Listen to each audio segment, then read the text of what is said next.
You ever heard that? You know, you've heard that Oh, one. Yeah, that's what I thought. Yeah, my name has been some time. It had an ad and a half. Yeah. We almost were gonna have something else on there, but it was too late. So I'm still. Yeah. Unless there's nobody here for that one and then you can. I could send that text or email or whatever.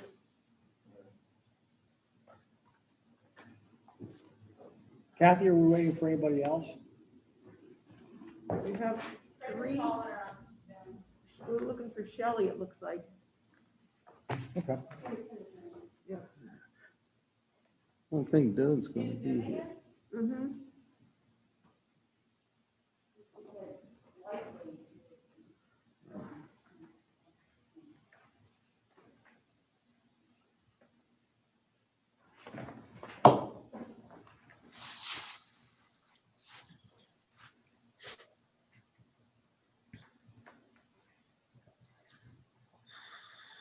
Well, should we go ahead and call the meeting to order, or do you think we should wait longer for Shelley?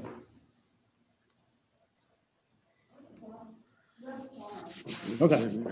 All right, it's a couple minutes after 4. We'll call the meeting to order. This is a May 12th, 2021 meeting of the Hagerstown Planning Commission. In addition to myself, with me on the left is Judy Wheeler, and to the right is Ron Thomas, and we have attending by Zoom, Chris Davis and Colin Ploskero.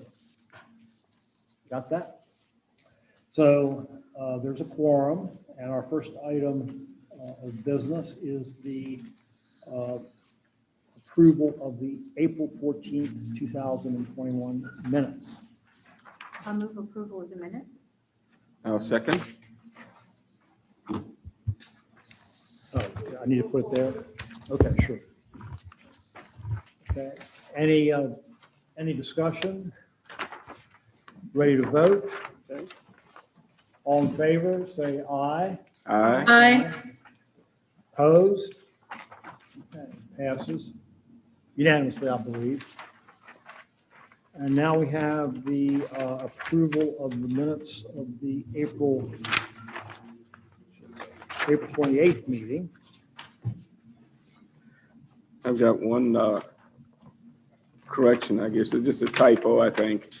On page 2, the second paragraph, third line down, it says lot 33 of sheet 3 or 8. I think it should be of 8. This is page 2. Yes, page 2, under commission, application, discussion. At the end there where you. Oh, yeah, yeah, I see it. Yeah. See it, Debbie? All right, any other comments? We have a motion to approve. I make a motion to accept the minutes with the correction. Second. Okay, any further discussion? All in favor, say aye. Aye. Opposed? All right. Abstain. Oh, abstain, one abstention. So they are approved. Now, the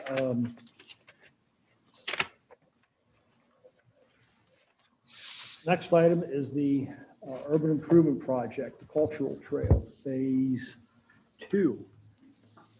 Okay, this is site plan approval for the extent. Okay, okay. This is site plan approval for the extension of the Oh. cultural trail. to Yes, I west- guess we should note for the record that Shelley McIntyre has now joined us. Okay. This is site plan approval for the extension of the cultural trail to West Washington Street, area known as Hatter's Plaza, CS 2021-04. This is the unit block of West Washington Street and West Antietam Street, and Rochester Alley and Library Alley.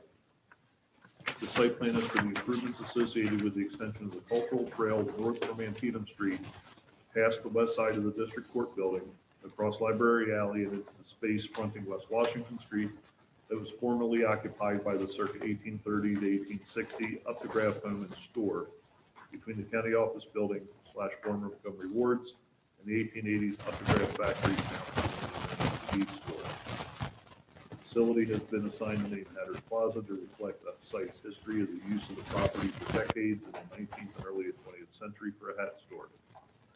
The area between the buildings and behind the county office building will be developed as a pocket park with a multi-purpose area behind the county office building that will double as an assembly space, as well as a large truck offloading area at the Maryland Theater PI Harbor Ingram School for the Arts facility. A walkway will extend along the west side of the courthouse from Antietam Street to Library Alley and connect into a walkway that will go through Hatters Plaza to West Washington Street. A two-story brick street wall approximating the appearance of the masonry elements of the original two-story 1830s Updegraft building will be erected between the front right corner of the county office building and the front left corner of the bead store building. Window and storefront display area openings create openness and visibility into the space while maintaining the historical environment of the street wall, but actual windows and storefronts will not be installed. The feature will be entirely masonry. A masonry trash enclosure will be located off the southwest corner of the county office building. The area is all existing impervious surface, therefore the project is exempt from the requirements of the Forest Conservation Ordinance. A very concise description of the plan would be walkways, landscaping, and approval of a revised paving area to the rear of the county office building. The development is located in the downtown historic district, and the overall layout and the specific proposed improvements have been approved by the Historic District Commission. The Plan Review Committee is suspended due to current health emergency. All agencies have reviewed the plans. As of the preparation of this email at 2:45 on Friday, we were compiling the final comments and approvals. They were not yet available. And I sent you all an email yesterday saying that the following approvals are in place, pulled from the Health Department, Fire Marshal, Planning, Soil Conservation District, Parks and Engineering, and Wastewater. Conditional is from the Light Department regarding a note stating underground electrical facilities may be located otherwise than shown on the plan, and to contact this utility for construction. And then the Water Department, they were confirming the water service will be in place by the meeting for full approval, and we do have that. So basically, we just have one condition from the Light Department. Staff recommends approval, subject to any condition approvals that may be forthcoming, which we told you was the Light Department. This is the site where the building was recently demolished on West Washington Street. That building was built in two stages, 1830s and 1860s. The street wall is basically going to approximate what the original 1830s building looked like without the third floor addition being put on it later. It's going to be a modern construction. It's not going to take anybody out and think that it's a salvage facade, but it's going to have the same opening patterns and such as the original did, and it will actually serve as an educational tool about the history of the site in addition to being an architectural feature for the space. I'm going to walk around to you just real quick. A nice rendering of what that is going to look like. It's been modified a little bit since the version I had included a masonry sign over the top of the right opening that says figures out cultural trail to designate and show the space. The opening of the left hand, the right hand side of the facade is where the trail is.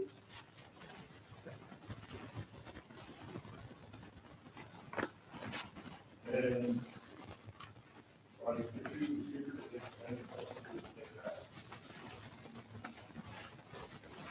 the drawing that you just walked around, that's what it's going to look, that shows what the facade is going to look like on West Washington Street? yeah. Okay. As opposed to just being open like it is now. Right. Reason for that is,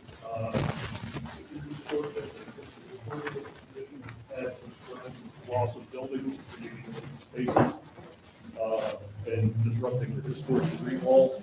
So when the city came to the HCC with the proposal to demolish the building, which was basically in a state of collapse as it was, the HCC expressed this concern and asked the city to work with them to put something back in place as part of the site design that helps close the street wall back up and reestablish the street wall, but also they understood that there's a necessity for creating openness to be able to see into the space. So we believe that we have that good mix. Because we have the two storefront openings that are still there, or will be there in the design, plus the original center pedestrian door. Basically, it's a 5 daylight building, storefront on one side, storefront on the other, pedestrian door in the middle. There'll be a lot of wide open to reestablish. But those will all be open. They're not gonna be windows or anything like that. No, it's all masonry. There's no actual windows going in. It's just going to be open. Approximately where the windows were. It's actually based on specific measurements made by the project architect. It's not entirely symmetrical. The building wasn't. It was being built with the opening in the middle.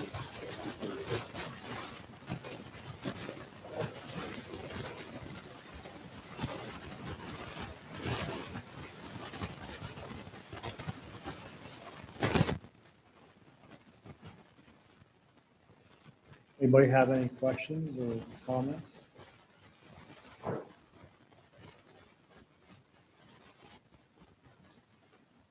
Just how much of an effect is it going to have on where the cultural trail is coming out right now, next to the courthouse? Good afternoon. So it'll pick up right there on the other side of the street. We built the crosswalk across the Antietam Street, and then this part of the trail will start right there beside the district court, run along the west side district court, and go over to Washington Street. At Washington Street, you're right at the crosswalk that's there now with the traffic signal. You cross there, and you're into University Plaza, which there's a trail there that basically is the old market trail from the 1980s that takes you over to the farmer's market. So everything seems to be lining up pretty well.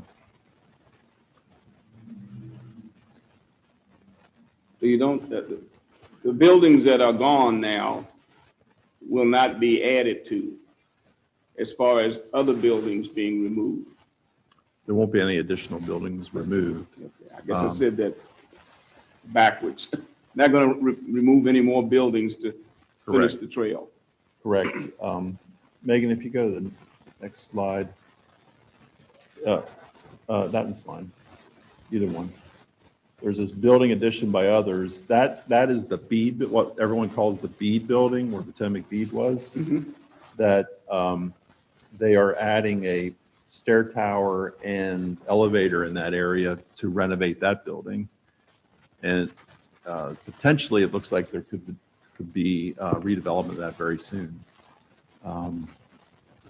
We'll see. That's the only building in this general area, and that's not by the city, that's by a private developer. I thought that B building went all the way out to West Washington Street. Not West Washington. Here's Washington. Right, okay. And this is the outline of that building. Oh, okay. The location of the building addition by others confused me as to whether it was, where it was. That's just a stair tower and elevator. Okay, Trail comes sweeping past that area. okay, so now I know where the building is. I thought it was a little small. It is. You're right. The elevated foundation of that proposed addition has already been built, so you can actually, Yeah, if you walk see it down there. Washington Street, you can see where it's going to be, but it hasn't Okay. been built up above the basement level yet. Right there. They just wanted to get the foundation in knowing that this was coming.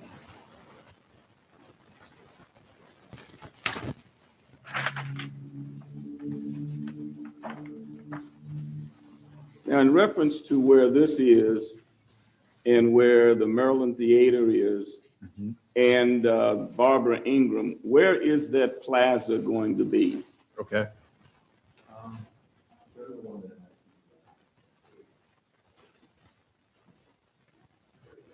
Okay.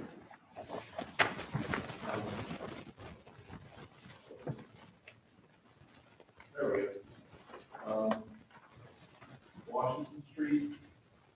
Rochester Place. This is the Plum, the restaurant. Maryland Theater, Barber Early School is here. Ah, gotcha. And you look at the trail. Basically, it's here, and the area here, wall and built as a concrete plaza. It's sort of there are many acts. School bus in here, drop off kids, go park, English. There's a school bus.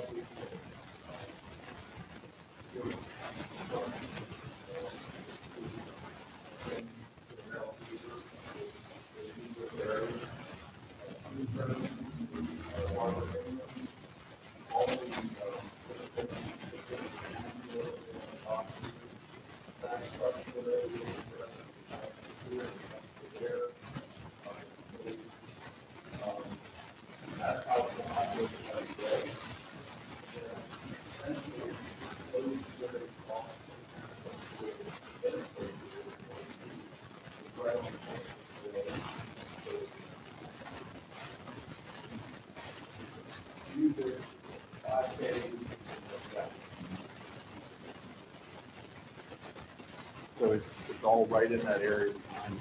It's really just trying to beautify that area and make it more usable, more flexible, maybe is the right word, than it is right now. So on a weekend, that could be a very congested area, both on the plaza and West Washington Street and Franklin Street. You could have events there, yeah. So like this Friday, Barbara Ingram's having a in the street festival. I forget what they call it exactly. They could have it back here instead. If they didn't want to close Potomac Street, they could have it in this space if they wanted to, for example.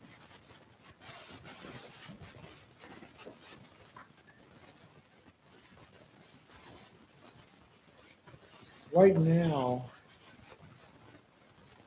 if I'm looking at the same drawing, as you sort of go west, the alley continues behind the other buildings and goes all the way up to the other alley that goes north south.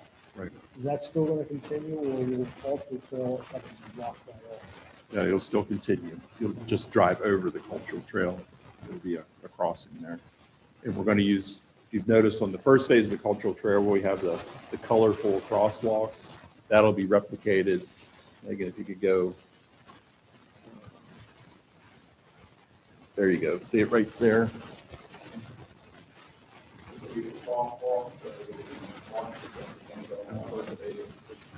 Colorful bands.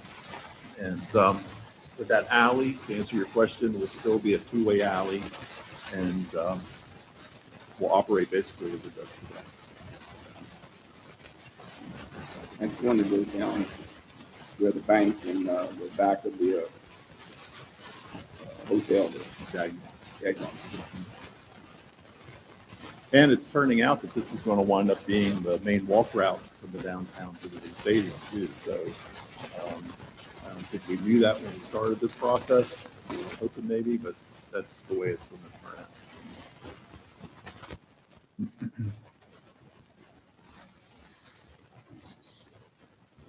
Okay, any other comments? Chris, Paula, Shelley?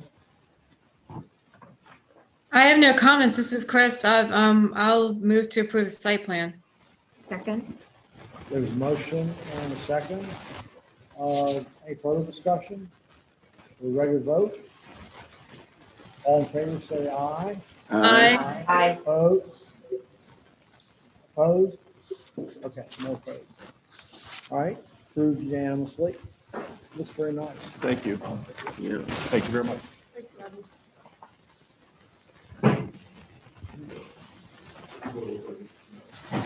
Hey, Jim, this is Shelley. I sent a message to the planning commission text thing. There's a lot of static, and whenever people are getting up from the table, if they can take the microphone with them or another handheld microphone, because I don't know about anyone else on the call, but it's really hard to hear. You hear that?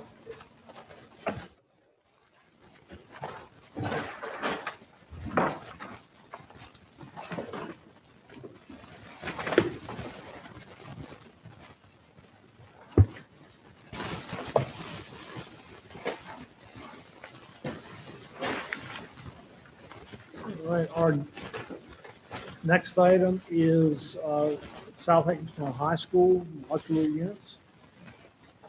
Okay, this is site plan approval for 2 modular classroom buildings at South Hagerstown High School, 1101 South Potomac Street, case file ZS 2020-06. Due to capacity issues, the Board of Education is replacing 10 modular classrooms and replacing them with 2 8-room modular classroom buildings, increasing the number of classrooms by a net of 6 rooms. 6 additional staff will be hired. Parking is ample at this site. Parking for a high school is based on a determination by this body as far as what is sufficient. So they're only adding 6 additional staff. And we understand from the school board's representative that there's no parking issue at this site. The sections of fencing will connect existing fences and existing buildings to limit access to this site. So basically, you'll only be able to get to these buildings through the interior of the school buildings themselves, although there are some gates that are being designed into these fences.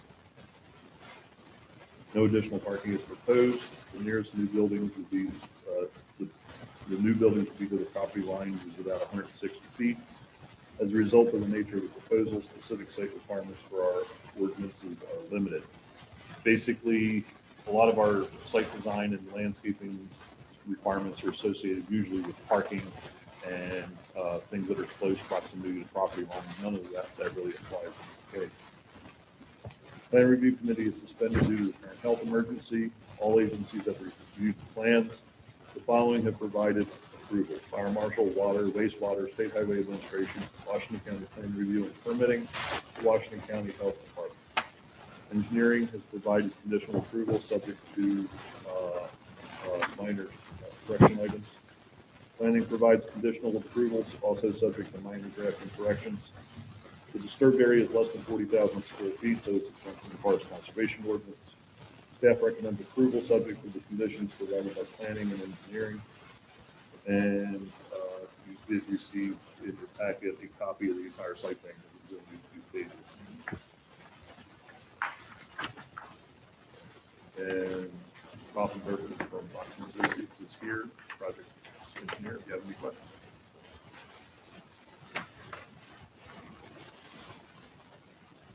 What are the planning commission, planning department comments again? There's just a couple of minor drafts.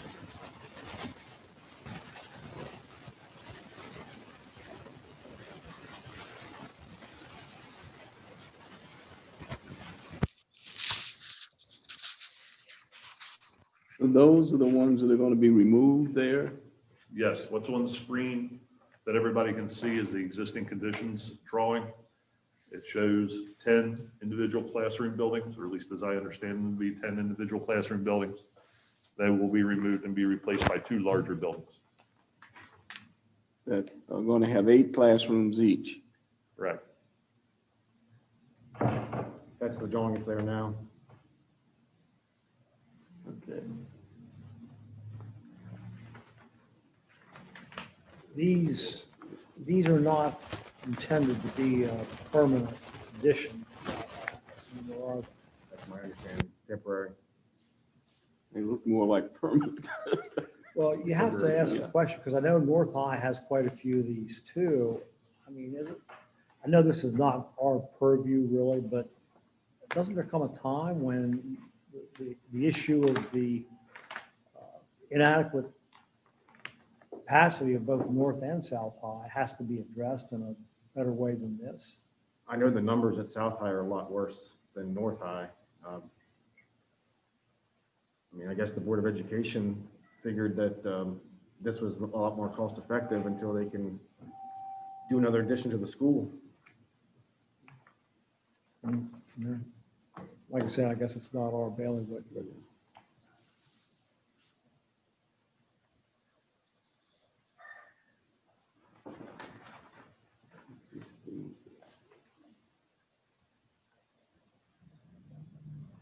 So these will be accessed from the existing building, or will they have to exit the existing building can't really tell.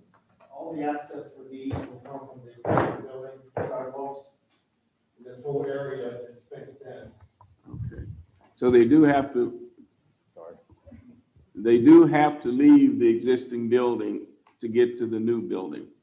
It's not a enclosed walkway or a hallway or anything from the existing building to the new ones. No, you're outside.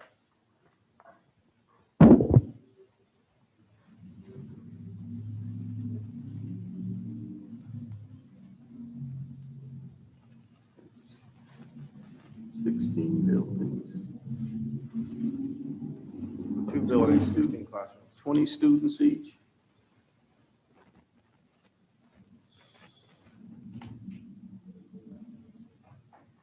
We're working on another project right now to take the 10 existing ones and distribute them to other schools in the county. That's 320 kids that have to go in and out of that building, every class change.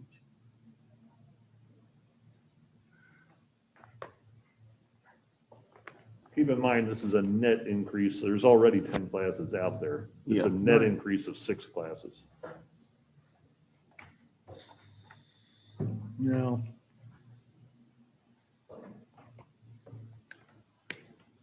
I'm like you, Jim. When do we stop putting in modulars and start planning for either a major addition or a new building? Yeah, I'm sort of concerned about that too, but like I said, I don't know that we have any say over it. It's a quick fix, but eventually at some point, all of that's going to have to be torn down and a new facility is going to have to be erected to take care of the add-on. And I'm just wondering, when is that going to happen? These buildings are plumbed with bathrooms and they're also sprinklered.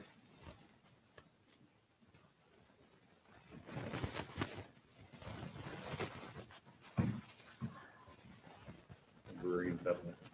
Yeah. Okay. Any further discussions or comments?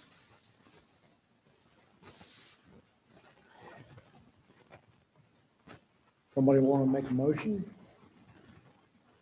I'll move to approve the site plan. I'll second. I think we have, subject to minor Yeah. planning department comment And engineering. and engineering. Motion is amended. You seconded. Yeah, with the amendment. Are we ready to vote?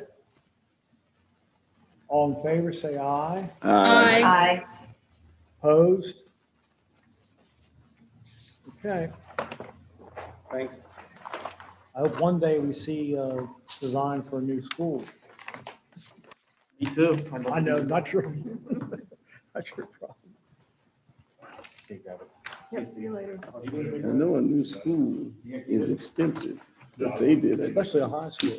Yeah, But that's what they were talking about, building an eastern high school. yeah. Sort of in the area where the general vicinity of where Sheriff Motors is out that way. Because that's where most of the growth is. Well, you keep adding these buildings on, and then eventually, the space that you put your new building in is occupied. Okay, our next item is text amendment for small-scale breweries. What we put in the packet is some background and reminding of the research that we did before for the 2020 package of amendments involving small-scale breweries. And actually, the Land Management Code's 2020 package was introduced last night, and it will be up for approval at the end of this month and become effective the end of June. In the months since we've crafted this, the economic development staff have actually been talking to quite a few prospects, and they wanted to talk to you tonight about their experience with prospects and the possibility maybe of tweaking this language now that they're actually talking to real people who would like to be able to use the text. Yeah, one in particular, but I think with the proposed land management code changes, we've been seeing breweries that have been existing outside of Washington County kind of take a look at Hagerstown as far as expansion, whether that be a second or third brewery location to expand further west from the Frederick or Baltimore, DC area. We're expecting a letter of intent as possibly as soon as tomorrow for a brewery that is looking at space that exceeds the 15,000 square foot requirement.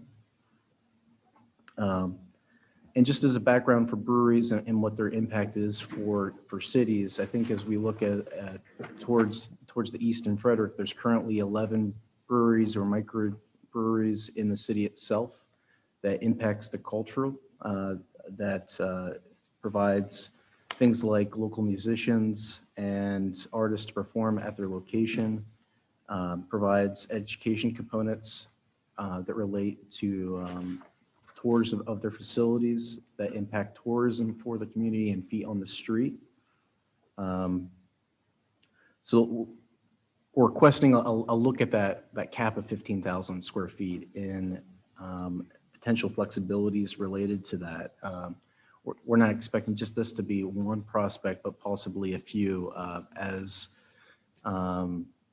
these breweries look to expand and look for additional tasting rooms and brewing facilities that could positively impact the cultural, the arts and entertainment district in the downtown region and provide additional business opportunities for our residents.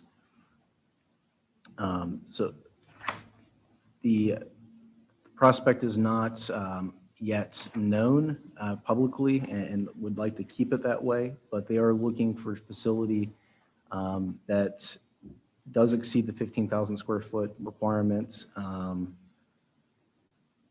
From an economic development standpoint, I think we'd be looking if we could increase that cap to the 25,000 square foot range, that would accommodate the building that they're looking at. Or if we can include it by special exception as additional requirement as we see more interest in this space for businesses that are looking in the city. Would this, without asking me details, I mean, would this be a potential prospect for the downtown area? The building that is indicated is in the city center mixed use district. Okay.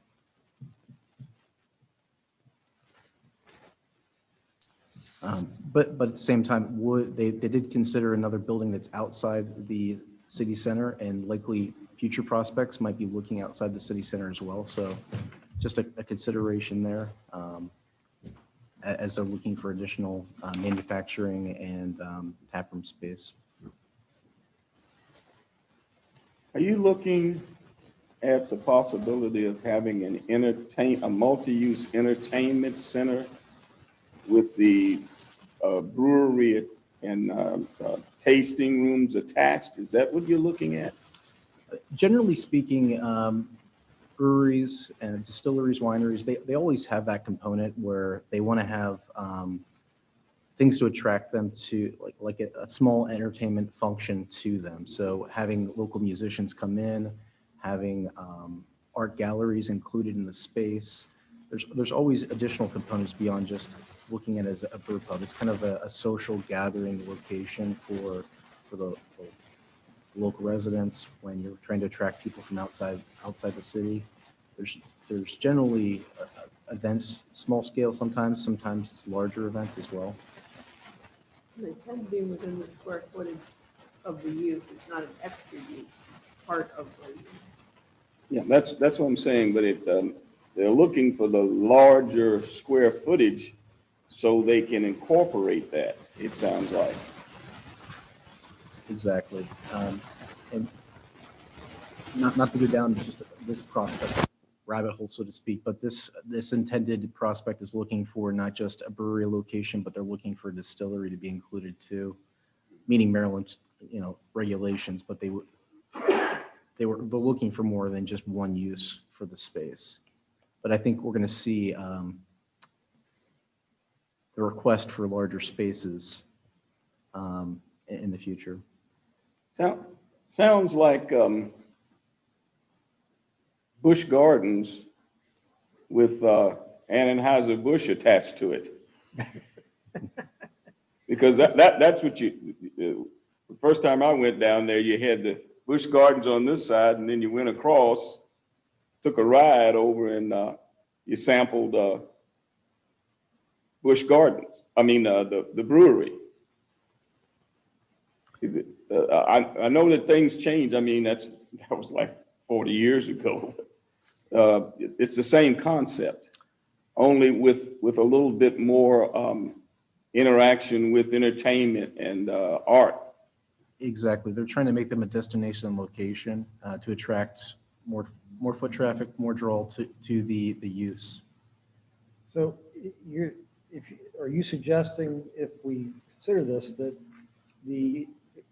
I guess the increase in the size limit, not just apply to the downtown, but to all the places where microbreweries are allowed?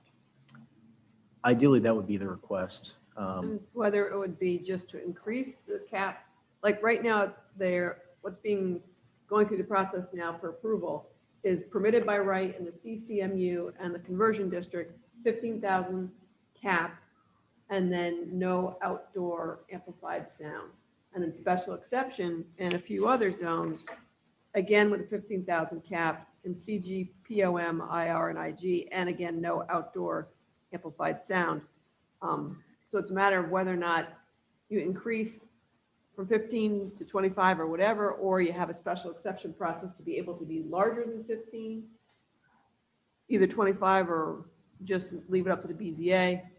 Or just trying to figure out if you're interested in entertaining this increase, since this is what we're hearing from prospects, just how to set it up in the code. And then the one other issue that was brought up is that they sometimes like to have special events outside where the desire would be for there to be amplified sound. Right.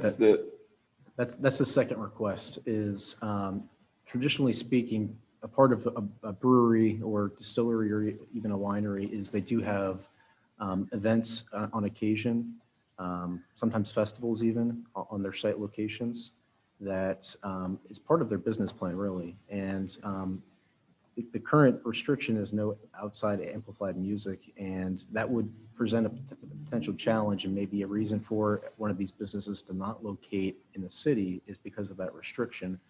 And just to note as well that there is no other, from my seat, there's no other use in the land management code that has that specific restriction, and that includes things like restaurants or entertainment clubs. And what about, what does the city do now when people have outdoor events like the 5K run and the over the edge thing that the Boys and Girls Club did? They all have amplified sound. Do they get special use permits just let me for that? jump in here. It's the only question that I would have is there an hour limitation? So in other words, we have a city ordinance in terms of where loud sounds can be played during the day. So that normally ends at 11 o'clock. Would that apply here as well? When they have special events where they know that they would exceed the noise ordinance, then they go to the mayor and council for approval to be able to exceed the noise ordinance for a specific special event. And it usually includes what the hours are, et cetera. Right. So we don't want to limit the ability of venues to be able to do what they actually do. So as long as that is the case, personally, I don't have an issue with it. I'm a little concerned about the idea of essentially being able to have open-ended outdoor events. But it's not an open-ended any of these outdoor settings. event. So they still have to abide by certain There's no guidelines. limitation other than the overall city noise ordinance. I mean, that presents compatibility issues potentially with other things. I'm less concerned about the size increase than I am about the issue of outdoor amplified music. If you could do that, for example, every Friday and Saturday night, I mean, that would have a very significant effect on other businesses. The fact that the mayor and council now sort of has to approve these things one at a time, at least ensures that there's some kind of control involving hours and maybe other conditions too. Well, even if we were to, in the land management code, to allow for amplified sound, if they were going to be louder than the noise ordinance permits, they would still have to get the mayor and council to approve it. The land management code doesn't supersede the noise ordinance. Right. In all honesty, I've not had any issues with noise violations in my neighborhood that I could not deal with. And I'm not looking for anything besides allowing just chapter 155 of the city code to govern the noise requirements. I'm not looking for any exemption to that. Just that it would follow the noise ordinance policy that's currently in place. And I think that the other businesses that are downtown that will be surrounded by this type of, business also have late nights. So we're not going to interrupt a furniture store or, like a regular, I don't think that that's the kind of atmosphere. And I totally agree with that. So, yes. The reason why I mention it is because I live out beyond the hospital. And on occasion during the summer, when they have the fireworks at Municipal Stadium, I can hear the fireworks going off. It doesn't bother me, but I can hear it, and that you can see the distance there. So I would be concerned about the people that lived in town if you had one of your operations in there, what that noise level would be to them. To be perfectly honest with you, I think that people who are not following the noise ordinance are going to be more disruptive than people who actually are. And I have that problem in my neighborhood as well, which I have a very simple solution to, but we won't mention that right now. I'm not sure I heard all that you said, Colin. You mind repeating it? What I'm trying to say is that the people who actually are following the legal procedures tend not to be the biggest violators of noise ordinance.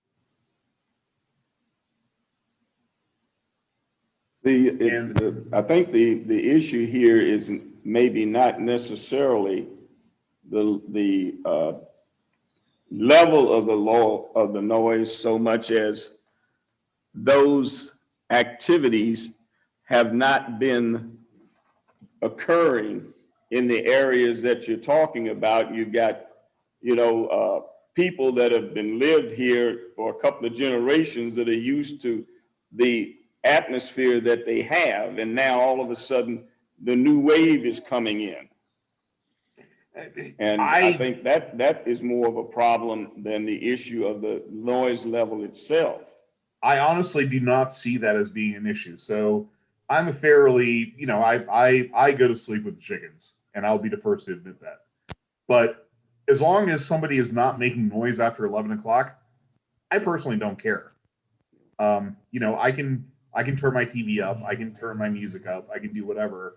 And as long as they're living within the ordinances that we dictate, we at the same time, we cannot become a sanctuary for people who just do not change. And that has to be kept in mind as well. The city is crying out for things to do, change, excitement, activity.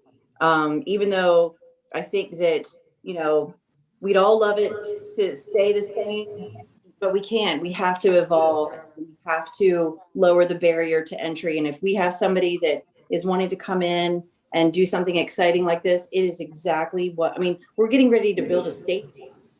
That's loud, that's lights, that's different. And I think, it's time that we, lower the barriers to entry in order for us to be able to accommodate the things that the city needs in order for us to be the city that we want to become. And I'm 100% behind that. Well, assuming that the none of this would trump the noise ordinance itself. I guess I can sort of go along with it. How would we do this? I mean, the mayor and council is about to consider approval, right, of the, An amendment would be part of this, either a standalone starting next month. That's probably what it would be, given that there's a prospect. And that we were thinking it could either be a standalone starting as soon as possible, which would be a hearing at the end of June, or wrap it into the 2022. But given the fact that they have a prospect, we thought it would be good, if you were interested in entertaining a change, to have it be a standalone amendment that would start with a hearing at the end of June. What would happen if we decided to take a look at this and fast track it with what's going on in the city council right now? Would that just stop the process and wait for the additions that we would be discussing? Or how would it work? It's been introduced. In 2 weeks, it'll be approved, and then it would become the proposal that's already been something we finalized will be effective at the end of June. This would be a proposal to revise that. Okay. And start a public review process at the end of June. That's the soonest, with all the advertisement requirements, that's the soonest that we could do it. So basically what we're saying is that to modify it to get what they're asking for would be sometime in August. June, probably be August for the mayor and council to have a hearing. The way the meeting's scheduled, Yep. we can't quite fit it in for it to be really fast tracked because we Right. have to have 2 weeks and 1 week for advertisement. So it'd be an August mayor and council hearing, and then you could conceivably fast track the introduction and approval, so that all happened in September rather than September and then October, and then Right. become effective in October. That's what I was getting at. So that there's really no way of getting around it for the summer. It sounds like. Any prospect, it would take them a while to build out anyway. Exactly. They'd have to go through the purchase process, and they would have some fit outs to include, as well as purchase of the equipment to brew itself. So that's, with the pandemic, probably a 6-month process by itself. So it wouldn't impact the timeline for the prospect. I think, I don't know, it seems to me that the idea of making this a special exception, i.e. that the expansion beyond 15,000 square feet and the possibility of outdoor amplified entertainment, that there be a special exception to that. That would mean that presumptively it would be allowed, but in cases where, for whatever reasons, it would not be appropriate, there'd be a second call, a second look at the thing by the BZA, that they could basically do, make an equitable,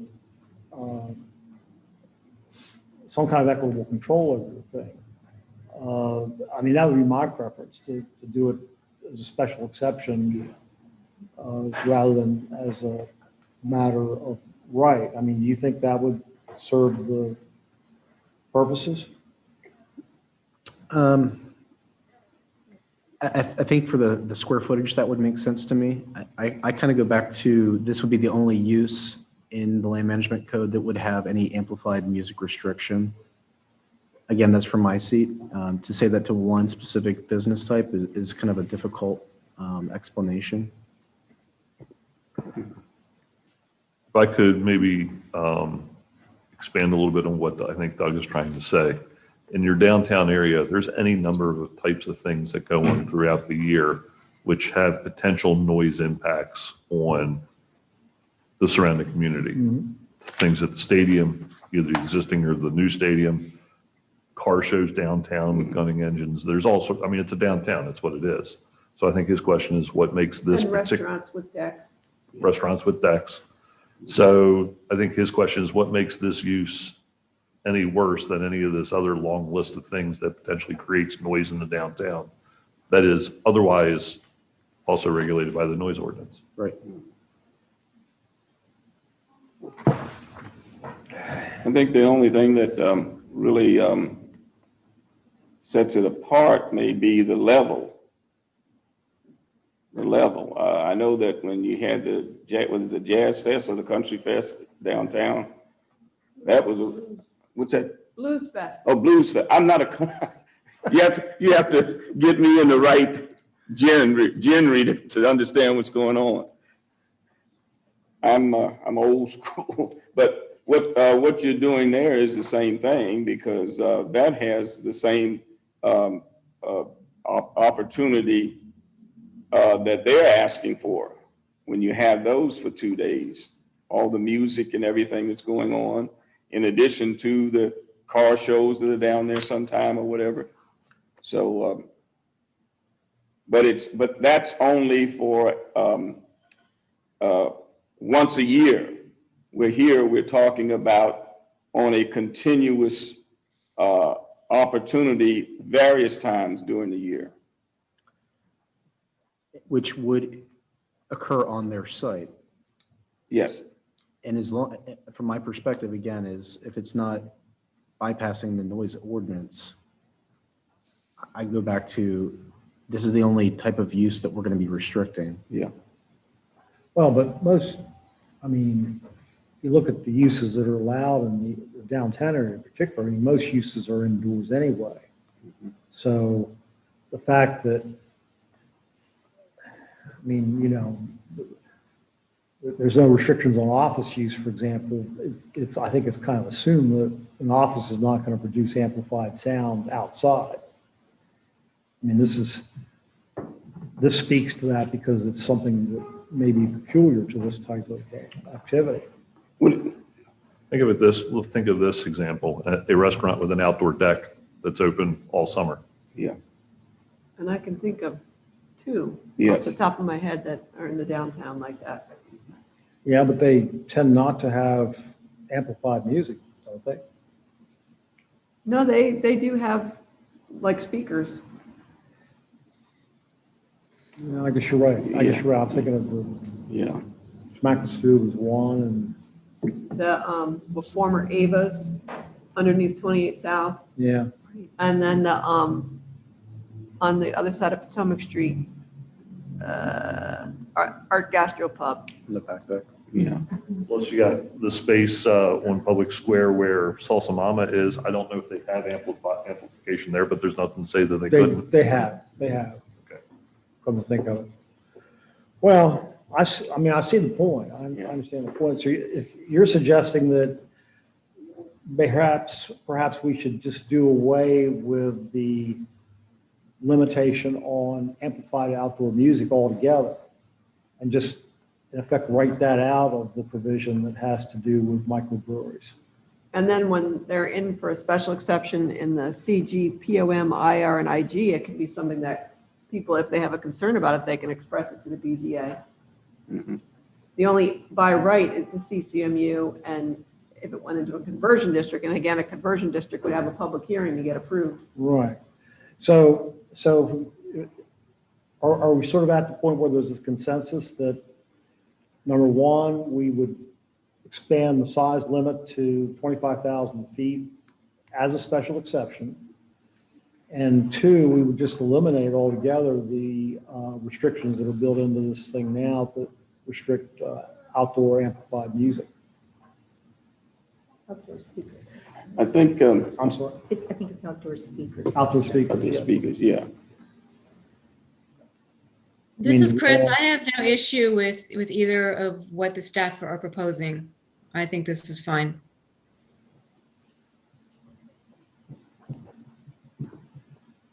Is there a consensus that we're okay with that?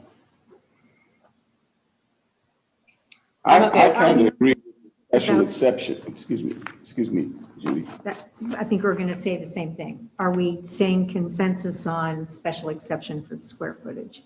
Yes, Yeah, I think we're all okay with that. yeah. Or Chris, Colin? Yes. Yes. Chuck? Okay. And the other issue about abandoning the limitation on outdoor speakers altogether. We okay with that? Yes. Yep.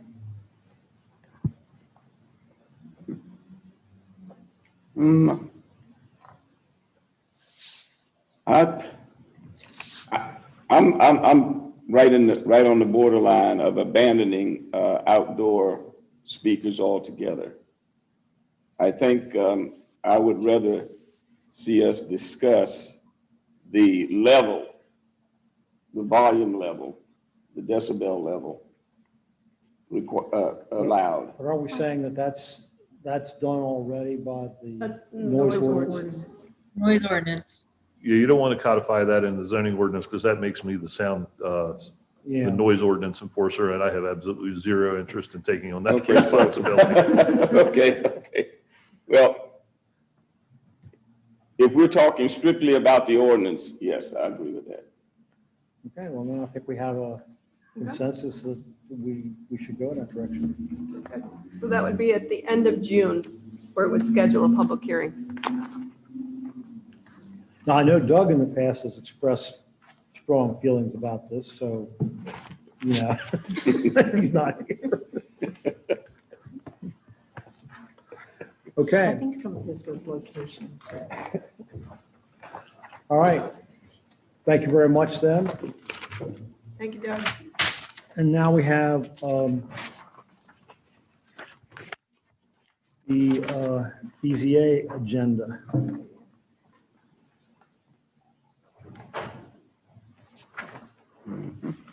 Just one item, it's an administrative appeal of a zoning violation notice for converting a house into two-family dwelling that was too small for the use.